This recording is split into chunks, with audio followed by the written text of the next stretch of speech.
Let's talk to motoring lawyer Nick Freeman, who is with us on The Breakfast Show this morning. Good morning, Nick. Good morning, Dom. Do these figures surprise you? Well, Kent obviously is in a worse position than the national average, but they don't surprise me because, I mean, our roads are littered with potholes. People are racing about, they're busy, and you hit a pothole and, do you do what's necessary, which I'm very happy to go through and tell you what you need to do to try and increase the prospects of success.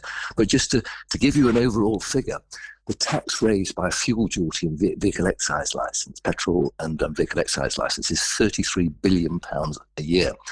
And that money should go directly back into repairing the roads. And if you repaired all the roads in the country, in the UK, it would cost something like between 17 and 18 billion. So that in mind is an impossible task. No, it's not an impossible task. The money's there. And what's happening is the money's being diverted to other things. Because we're losing your line there, sadly. Let me just try and see. We're just losing your line there, Nick. So we'll see if we can just move slightly towards a window or something so we get a better line from you. There we go. Okay. There we go. Yeah. We've got you now. So not. Yeah. So what's happening is you've got social housing, you've got all the problems with the councils, so they're not prioritising potholes. And the other aspect is people don't really know how to make a claim. Okay, well, let's get to that in case I lose your line. Give us an idea of the process of listeners would need to go through to make a claim for pothole damage. So first of all, if you hit a pothole, it's not automatically the council's liability. There's a clause in the Highways Act, Section 58, that says basically it's a get-out-of-jail card. If they maintain the roads properly and they inspect them regularly, it's not their problem. So they always have that get-out clause.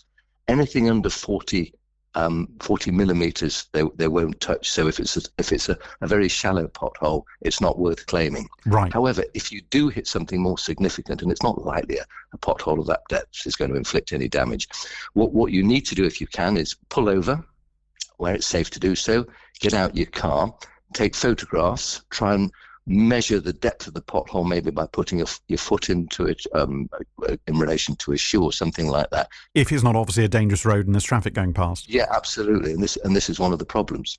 It's never convenient, is it? And there are so many, there are so many potholes on the road. How do you know actually which one it is that you've actually hit? By the time you pulled over, you've got to walk back. But in any event, is that really the advice, and not just from you, but to make a claim actually happen, that you've got to go and get your tape measure out and work out how big the pothole was and all the rest of it?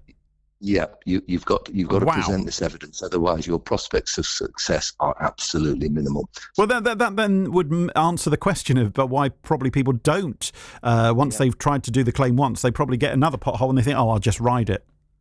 Yeah, I'm afraid you're right, particularly, if you're driving at night and, by the time you've come to a halt, you've got to go back. It's often dark, dangerous.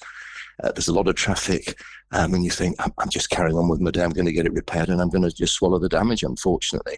And councils rely on this because, as I say, the default position is you've got to prove it, because the starting point is we maintain the roads, we inspect them, and you can ask questions, but without the damage to prove it, you've got no chance. That's Nick Freeman, motoring lawyer on BBC Radio Kent, about how to get your claim through.